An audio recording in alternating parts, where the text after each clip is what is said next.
Hey guys, welcome back to the channel. Today we are diving into everything you need to do in March.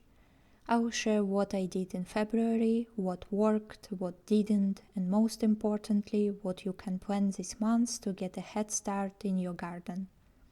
If you love gardening, lifestyle, and seasonal tips, make sure to hit that subscribe button and give this video a thumbs up. Now let's get into it.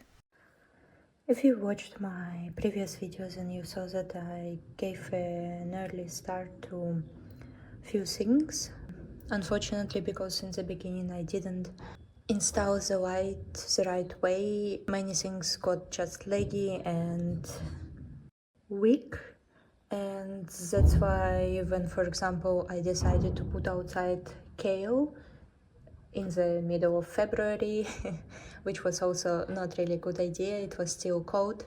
It eventually died, didn't survive, unfortunately.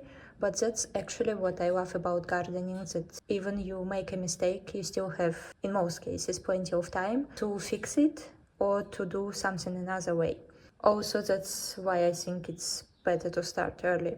You can see that all tomatoes that I started in February, they are already pretty much grown, and also chili peppers, they continue to grow, aubergines continue to grow, and I also put already paprika, so it also started. Except for it, I still have few chamomiles, and I also decided to start more thyme and marjoram. And I also put cauliflower. I still have my violas and basilicum, who continue to grow. I still have parsley, which also grows really good. I already cut it and used in my cooking. And I also put here coriander, but it still didn't show up, so we'll wait. So, some more lessons learned during February. Spinach and arugula, rucola, whatever you call it, don't grow inside really well, at least in my house.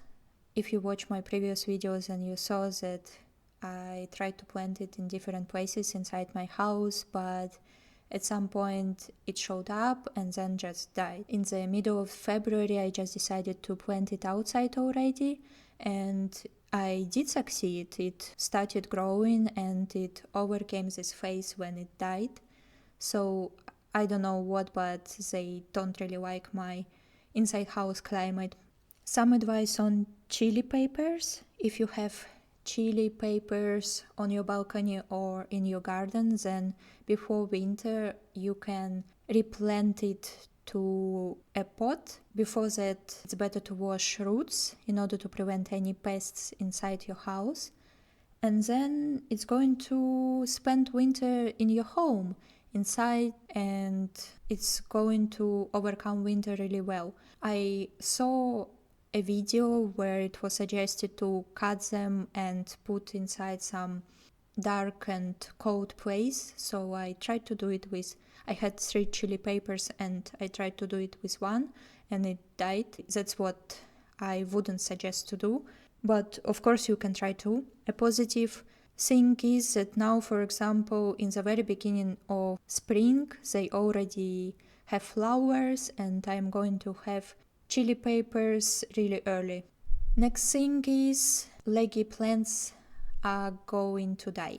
It might sound really obvious, but I still had hope that if you watch my previous video, all my kales that got really leggy because I put a lamp really high and really far away from it, I still had hope that it's going to survive, so it's not. I replanted it outside and after some time it just died. But the good point here is that I still had plenty of time, so I planted seeds right inside the soil and young plants started showing up already, which is really amazing. Finally, one life hack: use eggshells to protect plants from slugs. You might think, how come you have slugs during winter? Yes, I do, because actually they don't sleep and pests are going to come to your balcony all year long. That's what really helped me, and prevented my radishes and cauliflower from being eaten by slugs. Let me know in the comments how did your February garden go, any surprises? Now let's talk about what you can plant in March. This is such an exciting month because we are getting closer to spring and it's the perfect time to start growing some amazing crops. We already had few weeks of sun in Cologne and it really gives you hope and a positive mood. So you can start already planting some seeds outside, and they are lettuce, spinach, arugula, radishes, carrots, beets, peas, and potatoes. Personally, I don't grow potatoes, but I decided to leave it for the next year, maybe as an experiment. So if you still didn't plant all the seeds, it's a good time to do it now.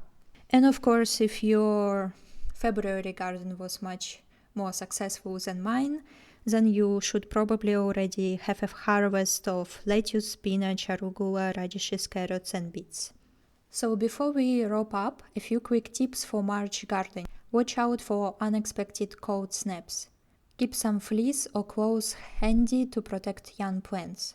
For example, here in Cologne, as I already said, we had already few weeks of sun, but I saw in weather forecast that it's going to be cold again. That's why it's better to be prepared. Make sure your soil is well prepped. Adding compost now will give your plants a nutrient boost. If you're starting seeds indoors, make sure they get enough light. Don't be like me, otherwise they will grow weak and leggy. And if you still have some plants, berries, flowers, which still have dried leaves from the previous year, then it's a good time to cut everything off, because they are going to need a lot of energy in order to start flourishing again, to produce new leaves, so you can help them to do it now. And that's it for today. I hope this gives you some inspiration for what to plant this month. Let me know in the comments what are you growing in March. Don't forget to like this video if you found it helpful and subscribe for more gardening updates.